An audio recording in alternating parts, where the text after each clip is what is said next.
जय श्री कृष्णा, जय श्री राम। सभी प्रेमी भक्तों को गुरु महिमा यूट्यूब चैनल पर मैं हार्दिक अभिनंदन करती हूँ, स्वागत करती हूँ। और अगर आपको मेरे वीडियो पसंद आए तो लाइक, शेयर और सब्सक्राइब मेरे चैनल को ज़रूर करिएगा। मैं इसी तरह सत्संग सार के वीडियोज़ आप लोगों के लिए लाती रहती हूँ। आज मैं आपको एक संत की कहानी सुनाने जा रही हूँ।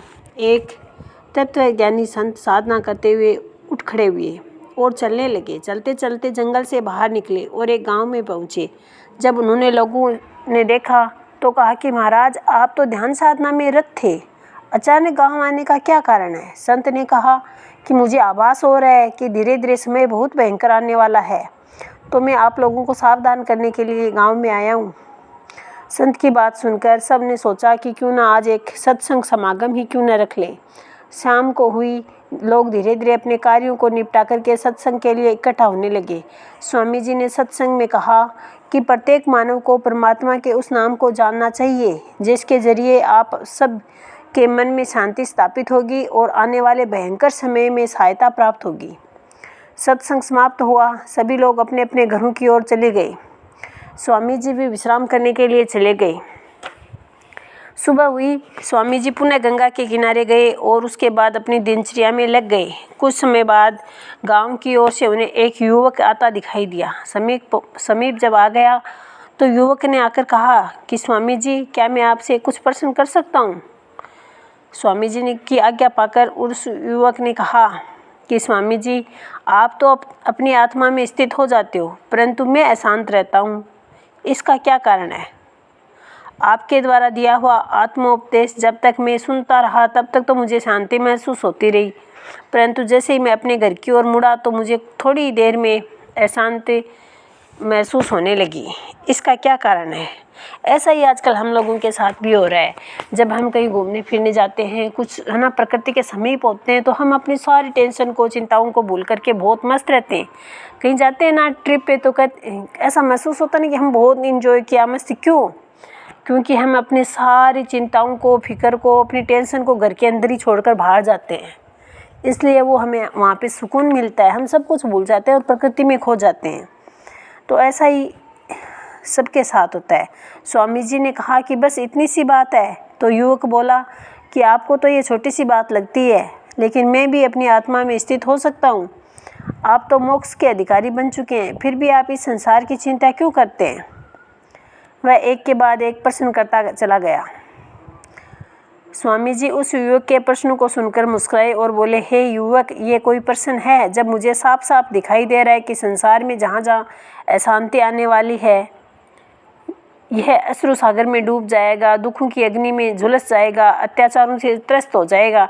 तब भला ऐसी स्थिति में मैं उसे नज़रअंदाज कैसे कर सकता हूँ? क्योंकि हमारे समाज में, हमारे देश में संत महात्मा है, वो हमारी सृष्टि को बचाने के लिए अवतरित होते हैं। उनका कर्तव्य है समाज को, देश को, हर प्रत्येक नागरिक को आध्यात्मिक मार्ग पर ले जाना और बुराइयों से बचाना। तो संत महात्मा है, वो अपने कर्तव्य से कभी विमुख नहीं होते, चाहे वो खुद ही मोक्ष के अधिकारी हो या उन्होंने अपने जीवन का कल्याण कर लिया हो, लेकिन वो दुनिया के कल्याण के लिए ही इस दुनिया में आते हैं और उसी में वो लगे रहते हैं। तो संत महात्मा ने कहा कि मैं देख रहा हूँ इस संसार में तो मैं भी रह रहा हूँ, तो मैं कैसे देख करके अनदेखा कर दूँ? तो तब भला उस युवक ने पूछा कि मैं अपने आत्मचक्षुओं से नहीं देख सकता, तो मैं मोक्ष का प्राप्ति का इच्छुक नहीं बन सकता? तो महात्मा जी ने कहा कि मैं अपने आत्मचक्षुओं से देख रहा हूँ सब कुछ है, और मुझे मोक्ष प्राप्ति का इच्छुक कैसे बनूं? नहीं, शांति पूर्वक मुक्त होना चाहता हूँ। मैं तो मुक्त होऊंगा सबको लेकर, अन्यथा मुझे मुक्ति नहीं चाहिए। तब महात्मा जी कहते हैं कि मैं खुद सारे संसार के जितने भी लोग हैं उन सबको अशांति से बचाना चाहता हूँ, अनर्थ से बचाना चाहता हूँ। मैं सबके साथ मुक्ति पाना चाहता हूँ। मैं अकेला मुक्ति का अधिकारी नहीं होना चाहता। वह युवक संत की बातों को सुनकर उनके चरणों में गिर गया और कहने लगा कि वास्तव में आप सच्चे तत्वज्ञानी समदर्शी संत हैं। कृपा करके मुझे और मानव समाज को अपने आत्मोपदेश से कृतार्थ करें। जगत के कल्याण के लिए ही आप जैसे संतों का इस संसार में आवागमन होता है। क्योंकि कहा भी गया है ना कि संत न होते जगत में तो जल मरता संसार। तो ये हमारे संत हैं जो हमें हर पल आगाह करते रहते हैं। हर वक्त वो हमें ये बातें याद दिलाते हैं कि यह संसार नश्वर है। जो जिसके पीछे हम भाग दौड़ कर रहे हैं वो यहीं छूट जानी है।